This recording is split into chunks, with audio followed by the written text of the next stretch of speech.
काय होतंय, कागलमध्ये भाषण करणं सोपं आहे, पण आमच्या त्या उत्तरच्या ग्रामीण भागामध्ये कोण विचार करतं का?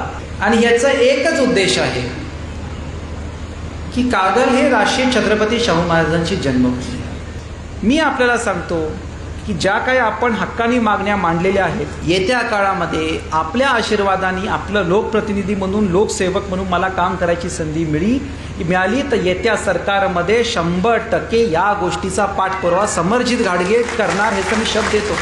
खरं म्हटलं तर आजच्या युगामध्ये ग्रामीण भागामध्ये जर राष्ट्रीय छत्रपती शाहू महाराजांचा शिक्षणाचा वारसा जर कोण चालवत असेल तर समरजित घाटगे किंवा आमचं कुटुंब नाही, आपल्या ग्रामीण भागातले सर्व शिक्षक चालवत आहेत, हे अभिमानाने मी सांगतो. स्पेशियस, लक्झुरियस, सगळं मिळेल अगदी मनासारखं.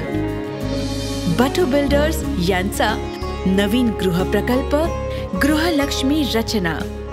5-6 वर्षापूर्वी, मला वाटतं 2018 पासून आपण ही प्रथा सुरू केली आणि याचा एकच उद्देश आहे की कागल हे राष्ट्रीय छत्रपती शाहू महाराजांची जन्मभूमी.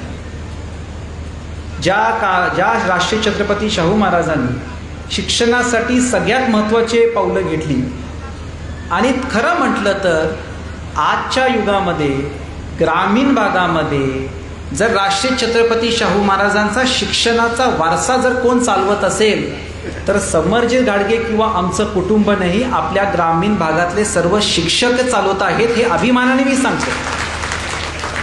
आणि नेहमी ज्या शिक्षकांनी कामं केलेली आहेत त्यांना सन्मान करणं हे आमच्या रक्तामधल्या वारसाची जबाबदारी आहे.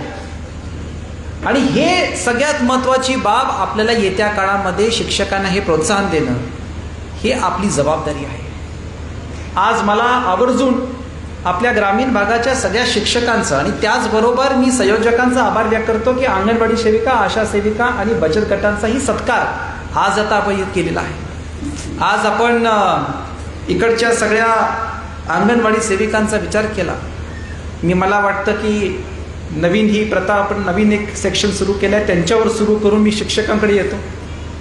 या सगळ्या अंगणवाडी सेविकांचं, मला आशा सेविकांचं कौतुक करायचं आहे. मी काही महिलांची नावं घेत नाही, पण अशा अंगणवाडी सेविका, आशा सेविका आहेत ज्यांनी रात्री बसून सर्व्हर रात्री 1-2ला ऑन व्हायचा. त्या काळामध्ये विचार केलाय, एक महिला एका शासकीय कार्यालयामध्ये रात्री 2-2 वाजेपर्यंत बसून कोणासाठी करतेय आणि कशासाठी करते, हे सगळ्यात त्यांची कौतुकाची बाब आहे. आज ज्या अंगणवाडी सेविका आणि आशा सेविकांचं जे काही आंदोलन चालू आहे, त्या दिवशी मी येऊ शकलो नाही. बाळ गोरपडे साहेब, मला वाटतं MP पाटील ही सगळी गेली, शिवानी माळी साहेब सगळी तिथं गेली होती. मी आपल्याला सांगतो की ज्या काही आपण हक्कानी मागण्या मांडलेल्या आहेत, येत्या काळामध्ये आपल्या आशीर्वादाने आपलं लोकप्रतिनिधी म्हणून, लोकसेवक म्हणून मला काम करायची संधी मिळाली तर येत्या सरकारमध्ये 100% या गोष्टीचा पाठपुरावा समरजित घाटगे करणार, ह्याचा मी शब्द देतो. तर का पाठपुरावा करायचा याचाही उल्लेख मी आपल्यासमोर केलेला आहे.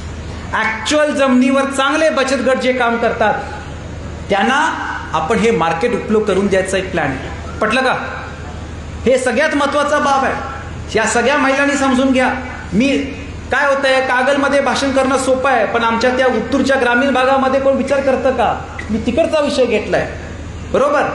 हे एक मार्केट आपण जर उपलब्ध करून दिलं तर आपल्या सगळ्या बचत गटांना येत्या काळामध्ये एक चांगलं मार्केट द्यायचं प्रयोग आपण करतोय. आणि नवतांनी ऑलरेडी सांगितले, दिवाळी असेल, दसरा असेल, ते आपण विविध ठिकाणी आपण ते स्टॉल्स ठेवतोय, त्याचं एक्झिबिशन ठेवतोय, ते चालू राहील. पण या दुकानांच्या माध्यमातून आपल्या बचकांना एक व्यासपीठ दिलं, एक फार चांगलं आपण एक त्यांच्यासाठी मार्केट तयार करू शकू.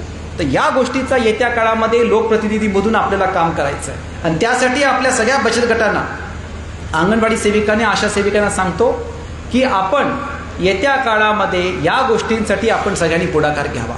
अशाच नवनवीन अपडेट पाहण्यासाठी आमच्या KK न्यूज चॅनेलला सबस्क्राईब करा.